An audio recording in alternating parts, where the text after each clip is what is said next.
មេ3កូន3អានេះទ្រុងខាងក្រៅមិនទាន់ឈប់អឹមទេបានជា6ខែ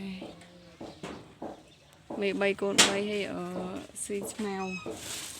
បើរកបានឲ្យ3ក្រុងធំដែរតែថាវាខែទឹកយើងរកអត់សូវបានលើទឹកឲ្យទៅ2នេះឲ្យអស់1ឯងនៅសល់1ទៀតឈប់ឲ្យអានោះទុកឲ្យស្អែកទេព្រោះអីយើងរកអត់សូវបានស្មៅនេះច្រូតតាមភ្លឺស្រែតាមភ្លឺហៅស្រូវខាងនេះគេហៅស្រូវលើស្រូវក្រោមស្រូវលើស្រូវក្អូបស្រូវកាមដួស្រូវអីចឹងណាតែបើខាងក្រោមទឹកវាអត់ទាន់ស្រ